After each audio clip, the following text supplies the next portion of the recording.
ओम नमः श्री महावीराय नमः।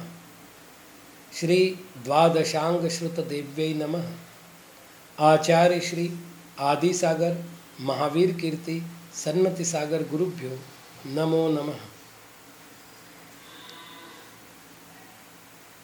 लघु श्रुत भक्ति मुनियों के आवश्यक कर्मों में अनेक बार प्रयोग में आती है,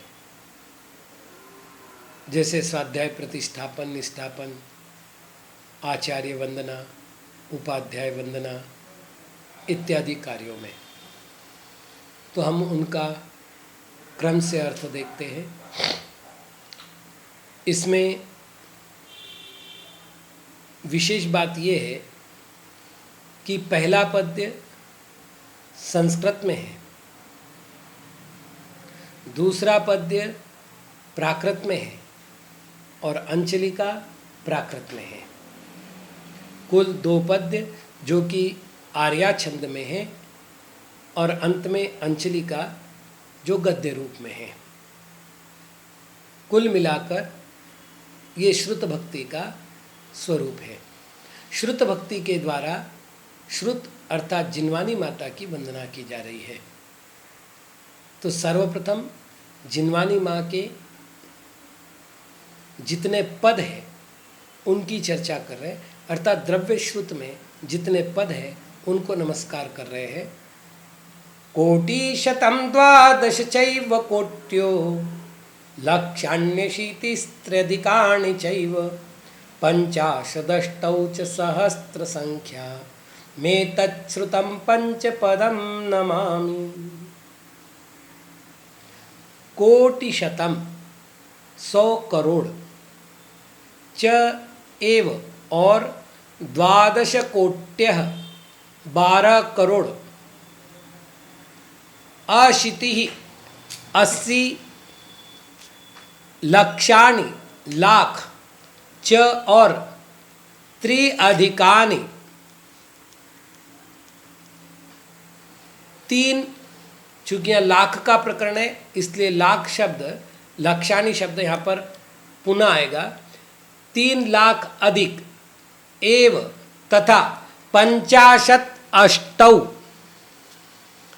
58 सहस्त्र संख्याम 1000 संख्या च और 5 पदम पद प्रमाण एतत् इस श्रुतम श्रुत को मैं नमामि नमस्कार करता हूँ।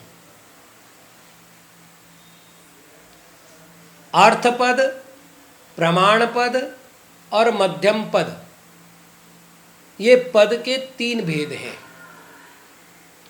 उनमें से जो अनियत अक्षर वाला होता है उसे अर्थपद कहते हैं।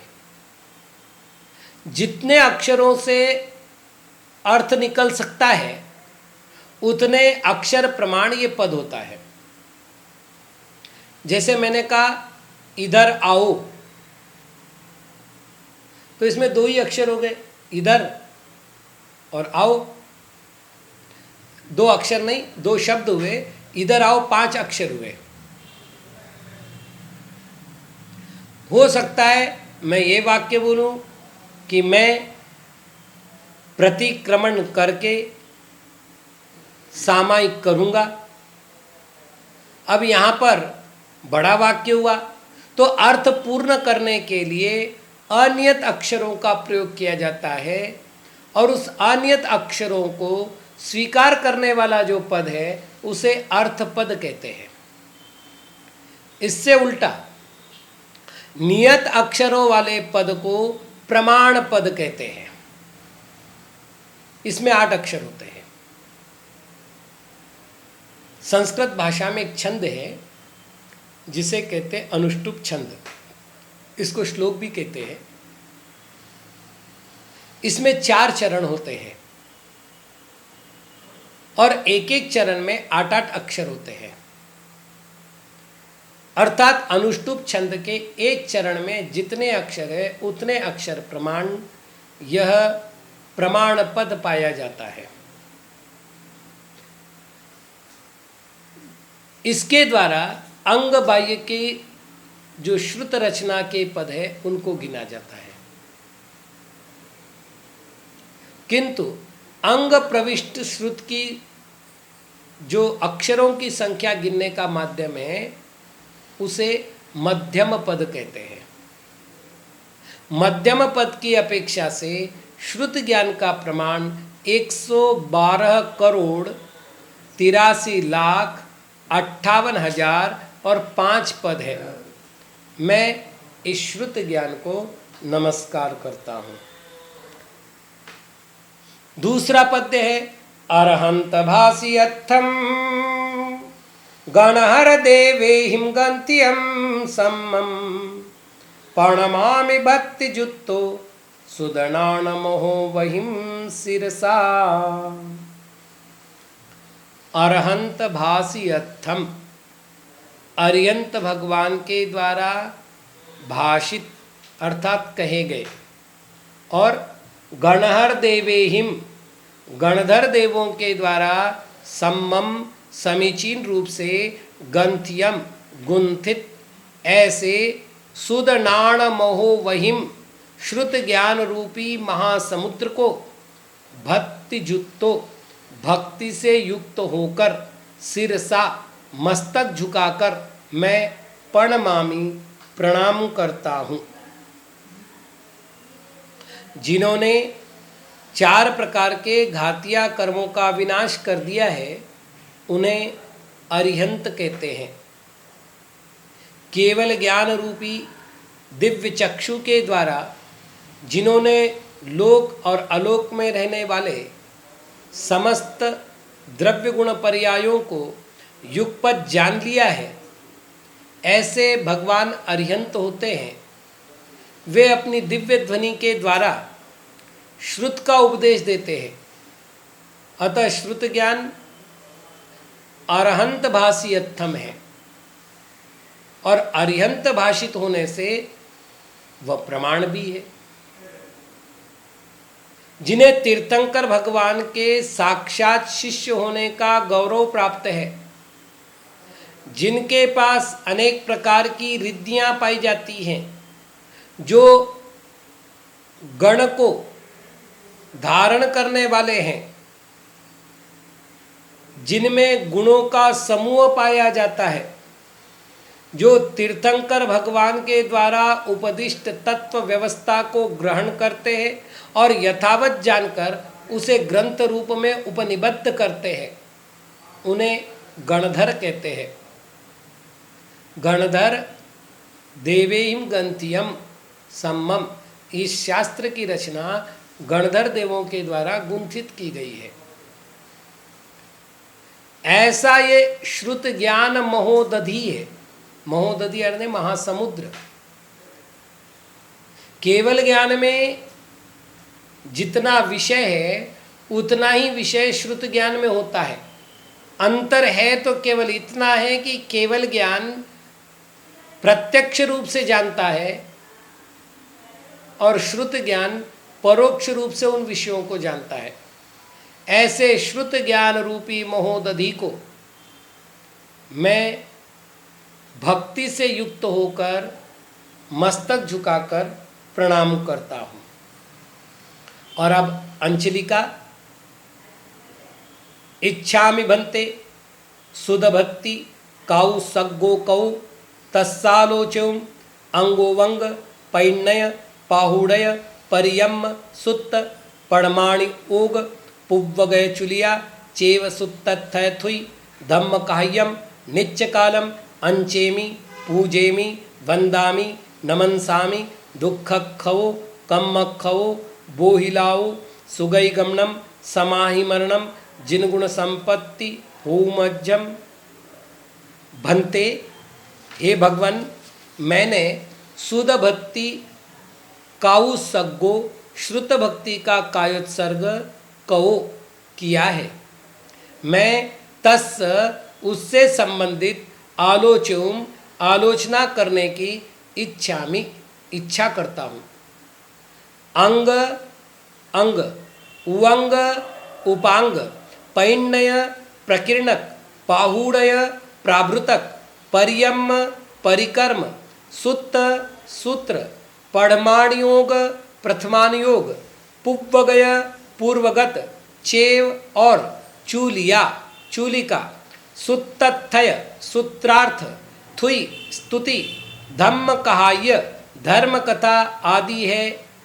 मैं उनकी निच्च कालम सदैव अंचेमी अर्चना करता हूँ, पूजेमी पूजा करता हूँ, वंदामी वंदना करता हूँ और नमनसामी नमस्कार करता हूँ। मेरे दुख खवो, दुखों का क्षय हो, कम्म खवो, कर्मों का क्षय हो, बोहि लाओ, मुझे बोधि का लाभ हो, सुगई गमनम, मेरा सुगति में गमन हो, समाहि मरणम, मेरा समाधि मरण हो, और मज्जम, मुझे जिन गुण संपत्ति, जिनेन्द्र के गुणों की संपत्ति प्राप्त होवे। मतलब यहाँ हम ये कह रहे हैं कि अभी अभी मैंने श्रुत भक्ति विषयक कायोत्सर्ग किया है। अब मैं आलोचना करने की भावना कर रहा हूँ। श्रुत ज्ञान के अनेक भेद हैं, उनमें से कुछ भेदों का ग्रहण इस अंचलिका में किया गया है, जिसमें पहले कहा है अंग, जो त्रिकालवर्ती समस्त द्रव्य और पर्यायों को व्याप्त करता है, उसे अंग कहते हैं। ये जो अंग है वो 12 प्रकार का है, आचारांग, सूत्रकृतांग आदि के भेदों से। उपांग, अंग के जो अंतराधिकार होते हैं उन्हें उपांग कहते हैं। प्रकीर्णक, जो अंग बाह्य श्रुत होता है 14 प्रकार का, उसे प्रकीर्णक कहते हैं। प्राभृतक, पूर्वों के अंतर्गत पाए जाने वाले जो श्रुत विशेष है उसको प्राभृतक कहते हैं। परिकर्म, इसमें 2 शब्द है, पहला शब्द है परि, दूसरा शब्द है कर्म। जो परि शब्द है वो उपसर्ग है, उसका अर्थ होता है चारों ओर से, और कर्म शब्द का अर्थ यहाँ है गणितीय करण सूत्र, जिसको हम लौकिक भाषा में समीकरण सूत्र कहते हैं। तो जिस दृष्टिवाद के अंग में गणित के करण सूत्रों का वर्णन पाया जाता है उसे परिकर्म कहते हैं, अथवा जैन भूगोल का वर्णन करने वाले दृष्टिवाद को परिकर्म कहते हैं। उसके बाद है सूत्र, जिसमें जीव के कर्तृत्व, भोक्तृत्व आदि गुणों की सिद्धि पाई जाती है तथा भूत चैतन्यवाद आदि का निराकरण अर्थात खंडन पाया जाता है, उसे सूत्र कहते हैं। प्रथमानुयोग, प्रथमानुयोग शब्द में 2 शब्द है, पहला शब्द है प्रथम, दूसरा शब्द है अनुयोग। प्रथम शब्द के भी 2 अर्थ है। प्रथम शब्द का अर्थ पहला जीव, पहले गुणस्थानवर्ती जीव अर्थात मिथ्या दृष्टि जीव। मिथ्या दृष्टि जीव जिसको पढ़ करके धर्म भावना को उत्पन्न करता है, रत्नत्रय के प्रति प्रेरित होता है, रत्नत्रय को प्राप्त करता है, उस अनुयोग को, उस शास्त्र के अधिकार को प्रथमानुयोग कहते हैं। प्रथम शब्द का दूसरा अर्थ है अव्युत्पन्न शिष्य, अर्थात जिसकी बुद्धि की प्रगल्भता नहीं है, जिसके पास हेय उपादेय का निर्णय करने के लिए तीव्र मेधा शक्ति नहीं है, उसे कहते अव्युत्पन्न अर्थात अल्पज्ञानी, अज्ञानी। ऐसे शिष्य को मोक्ष मार्ग में सुगमता से प्रेरित करने के लिए जिस अनुयोग का आलंबन लिया जाता है उस शास्त्र के अधिकार को प्रथमानुयोग कहते हैं। इस प्रथमानुयोग में 63 शलाका पुरुषों का वर्णन पाया जाता है अथवा महापुरुषों का वर्णन पाया जाता है। तो 24 तीर्थंकर, 12 चक्रवर्ती, 9 नारायण, 9 प्रतिनारायण, 9 बलभद्र, ये 63 प्रकार के जो महापुरुष है इनको कहते शलाका पुरुष। दूसरे प्रकार से जो महापुरुषों की गणना आई वो 169 की आई है। कैसे करना है उसको? 24 तीर्थंकर, 24 तीर्थंकर की माता, 24 तीर्थंकर के पिता, 24 कामदेव, तो 4 24 हो गई, 96 हो गए, 14 कुलकर, 110 हो गए। उसके बाद 9 नारायण, 9 प्रतिनारायण, 9 बलभद्र, 9 नारद, ये 36 हुए, तो 110 36 146। उसके बाद 12 चक्रवर्ती, 158 और 11 रुद्र, 169। ये 169 महापुरुष होते हैं। इनका जिसमें वर्णन पाया जाता है उसको प्रथमानुयोग कहते हैं। आगे शब्द दिया है पूर्वगत, संपूर्ण पदार्थों के उत्पाद व द्रव्य आदि गुणों का कथन करने वाले। उत्पाद पूर्व तो पहला है, इस प्रकार के और भी कई सारे विशेष गुण पाए जाते हैं, क्योंकि 14 पूर्व है। अपने अपने विषय क्रमानुसार जो वर्णन करते हैं उनको मतलब उस दृष्टिवाद के एक अंग को पूर्वगत कहते हैं। ध्यान रखिएगा, दृष्टिवाद अंग के परिकर्म, सूत्र, प्रथमानुयोग, पूर्वगत और चूलिका, ये 5 भेद हैं। अंत में चूलिका, जो सूत्रों में सूचित अर्थ को प्रकाशित करते उसे चूलिका कहते हैं। ये पहला अर्थ हुआ। अथवा संपूर्ण अनुयोग द्वारों को सूचित करने वाली अर्थों की विशेष प्ररूपना को चूलिका कहते हैं। ये दूसरा अर्थ हुआ। अथवा उक्त अनुक्त कथन को, कहे हुए अथवा अनकहे प्रकरण को संक्षिप्त पद्धति से पुनः कहने वाली जो पद्धति है उसे चूलिका कहते हैं। चूलिका के भी 5 भेद हैं और ये 5 भेद मंत्र तंत्र का वर्णन करते हैं। फिर नाम आए सूत्रार्थ। अंग और पूर्व रूप शास्त्र को श्रुत कहते हैं, सूत्र कहते हैं, और जीवादिक पदार्थों को अर्थ कहते हैं। सूत्र और अर्थों का जो समन्वय है उसे सूत्रार्थ कहते हैं। स्तुति, तीर्थंकरों की वंदना विधि, उनके नाम, संस्थान, उत्सेद, अतिशय, कल्याणक आदि के स्वरूप का वर्णन जिसमें पाया जाता है उसे स्तुति कहते हैं। इसे चतुर्विंशति स्तव भी कहते हैं। अंत में शब्द आया धर्म कथा।